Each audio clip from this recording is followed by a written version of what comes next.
This channel does not promote any violent, harmful, or illegal activities. All content provided by this channel is meant for an educational purpose only. বাহ, এবার হয়েছে স্বাদ। হ্যাঁ, অপূর্ব স্বাদ। এমডিএচ এর চাঙ্কি চাট মশলা, জীবনে আসল স্বাদ জাগলো। আসল মশলা এসএস এমডিএচ। নমস্কার, টিভি9 বাংলায় আপনাদের আরো একবার স্বাগত জানাই। আমি শুভজিৎ রয়েছে আপনাদের সঙ্গে। আর 12:30 এই মুহূর্তে প্রেস কর্নারে আমরা আজ আবারও সেই খবরই নজর দেবো, তার কারণ এখনো পর্যন্ত বেশ কিছু প্রশ্নের উত্তর অধরা রয়ে গিয়েছে। সেই উত্তর সময়ের কাছে রয়েছে, কিন্তু আমরা লাগাতার সে প্রশ্ন জারি রাখবো। কসবা এই গণধর্ষণ কাণ্ডে যে ধৃত টিএমসিপি নেতা, যার নাম সবার আগে আসছে, সেই মনোজিৎ মিশ্রর বিরুদ্ধে ভুরি ভুরি অভিযোগ রয়েছে। একটা দুটো নয়, ভুরি ভুরি অভিযোগ। কি কি সেই অভিযোগ এক এক করে আপনাদের বলি। গুন্ডা দিয়ে সে ছাত্র পেটাতো, হুমকি দিত, অভিযোগ তার বিরুদ্ধে। 2023 সালে এই মনোজিৎ মিশ্রর বিরুদ্ধে এফআইআর হলেও পুলিশ খুব একটা ব্যবস্থা নেয়নি। হাত গুটিয়ে থাকা যাকে বলে, পুলিশ তাই করেছিল। চেতলা থানা এলাকায় খুনের চেষ্টার অভিযোগ ওঠে এই মনোজিতের বিরুদ্ধে। কালীঘাট থানা এলাকায় বেআইনি অস্ত্র নিয়ে গ্রেফতার করা হয় মনোজিৎকে। যদিও কসবা ও বালিগঞ্জ থানায় আগে অভিযোগ দায়ের হলেও পুলিশ ব্যবস্থা নেয়নি। আমার সহকর্মী সুমন মহাপাত্র এই মুহূর্তে আমার সঙ্গে রয়েছেন। আমি সুমনের কাছে সরাসরি যাবো। সুমন, এই মনোজিৎ মিশ্রর বিরুদ্ধে এর আগেও বারবার বিভিন্ন অভিযোগ রয়েছে এবং এলাকাগুলো খুব সিগনিফিকেন্ট। কালীঘাট চত্বর, চেতলা, কসবা, এবং সেখানে তার দাপাদাপি, অভিযোগ, এফআইআর, খুনের অভিযোগ পর্যন্ত রয়েছে। পুলিশ ব্যবস্থা নেয়নি। তাহলে কি ওই মাথার ওপর বিরাট প্রভাবশালী হাত বলে? দেখো, এই মনোজিৎ মিশ্রর বিরুদ্ধে যে আমরা ব্যাক স্টাডি করতে গিয়ে দেখেছি, কলেজের পড়ুয়ারা তার বিরুদ্ধে মারাত্মক অভিযোগ করেছে এবং কলেজের বাইরে পড়ুয়াদের গুন্ডা দিয়ে পেটানো, মা বাবাকে সরিয়ে দেওয়ার, গ্রেপ্তার করিয়ে দেওয়ার হুমকি ইত্যাদি একাধিক অভিযোগ এর বিরুদ্ধে রয়েছে। এবং 2023 সালে কসবা থানায় এর বিরুদ্ধে এফআইআর দায়ের হয়, কিন্তু পুলিশ কোনো পদক্ষেপ করেনি।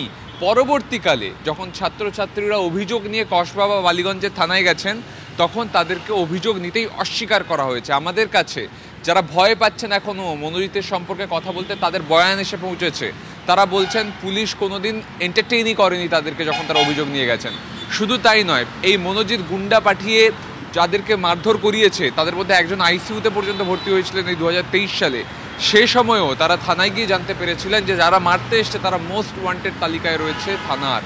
অর্থাৎ এই মনোজিতের সঙ্গে অপরাধ চক্রে যে যোগাযোগ ছিল একটা, সেটা কিন্তু বারবার স্পষ্ট হয়ে যাচ্ছে। এবং কলেজে রীতিমতো দাদাগিরি, কলেজে কে ঢুকবে না সেটা মনোজিৎ ঠিক করে দেবে, তার অপছন্দের কেউ হলে তাকে হুঁশিয়ারি দেওয়া হবে, কলেজে ঢোকায় তার নিষেধাজ্ঞা থাকবে। এইগুলো কিন্তু মনোজিতের সম্পর্কে আগে থেকেই পুলিশের জানা, তারপরেও পুলিশ কোনো ব্যবস্থা নেয়নি। মাথায় নিশ্চয়ই কোনো প্রভাবশালী হাত ছিল, সেটা আমরা বিভিন্ন সময় ছবিতেও দেখতে পাচ্ছি।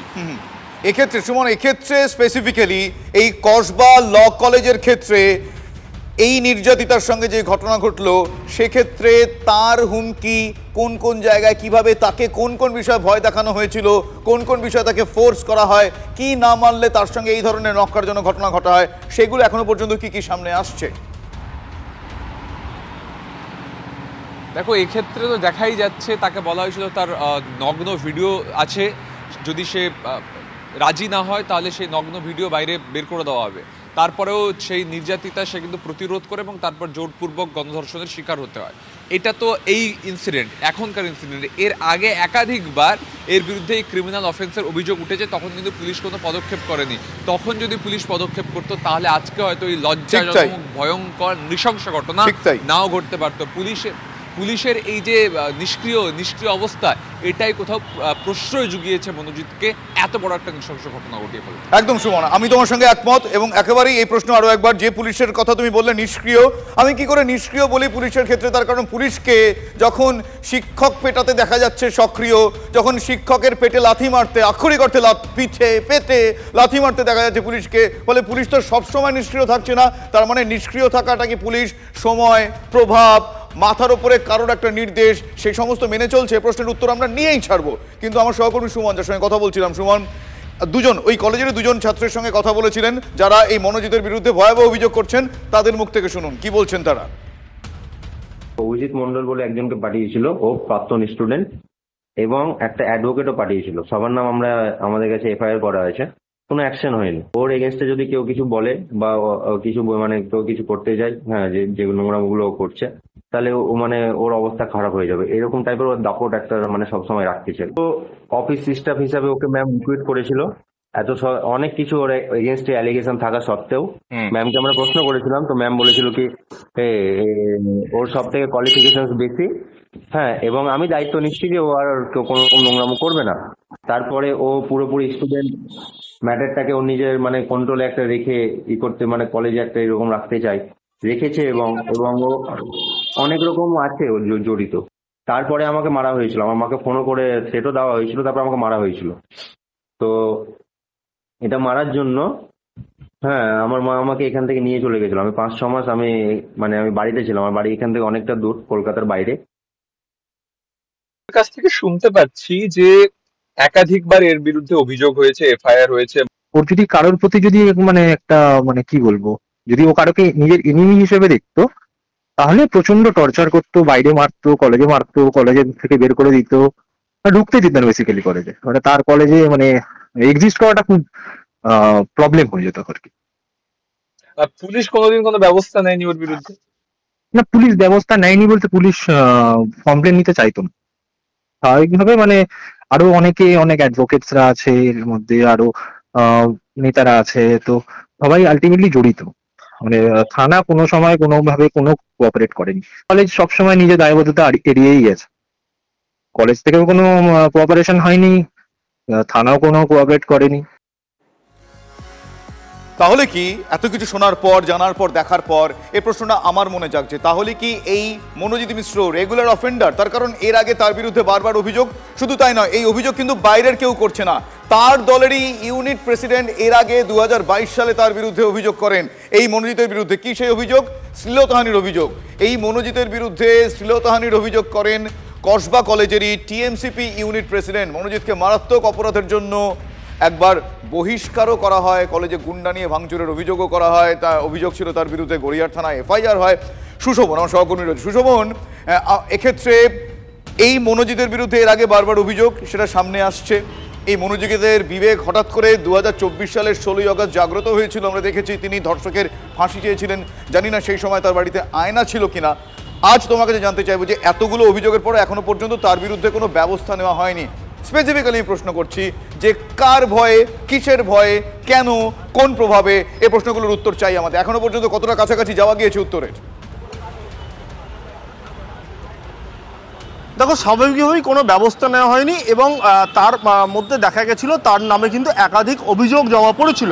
তুমি যে কথা বলছো যে 2022 সালে কিন্তু একেবারে অভিযোগ জমা পড়ে, এবং সেখানে কি অভিযোগ? সেখানে একজন প্রথম বর্ষের ছাত্রী শ্লীলতাহানির অভিযোগ।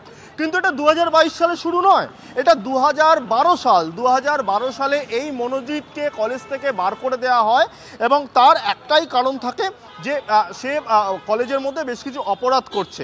এবং এই 2012 সালের পর 2016 সালে কলেজে ঢুকে ভাঙচুর চালানো হয়, কলেজের সরকারি সম্পত্তি নষ্ট করা হয়। তারপরেই তাকে কিন্তু সেখানেও কিন্তু গড়িয়াহাট থানায় এফআইআর করা হয়। তার কারণ তৎকালীন কিন্তু সেই কলেজ গড়িয়াহাট থানার অন্তর্গত ছিল।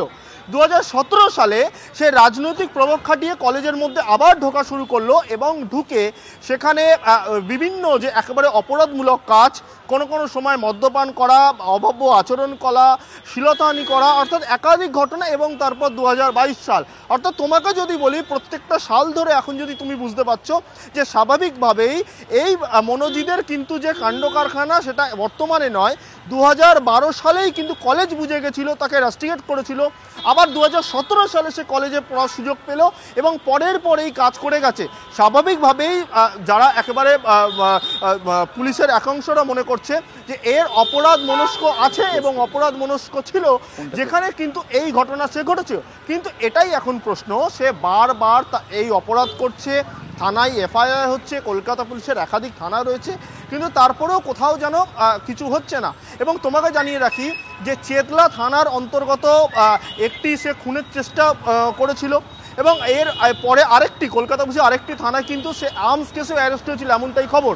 সব মিলিয়ে কিন্তু তার বলা যায় যে তার অপরাধ একদম রেগুলার বেসিসে সে অপরাধ করে গিয়েছে এবং জায়গাগুলো, থানাগুলো যা যা বলছো, কখনো চেতলা থানা, কখনো কসবা থানা, কালীঘাট চত্বর, বারবার যে সমস্ত টেরিটরির মধ্যে তার পেরিফেরি ছিল সে এই সমস্ত কাজকর্ম করে গিয়েছে, ফলে তারপরেও তার বিরুদ্ধে কোনো ব্যবস্থা নেই কেন, এটা বিস্ময়কর বললেও বোধহয় কম বলা হচ্ছে।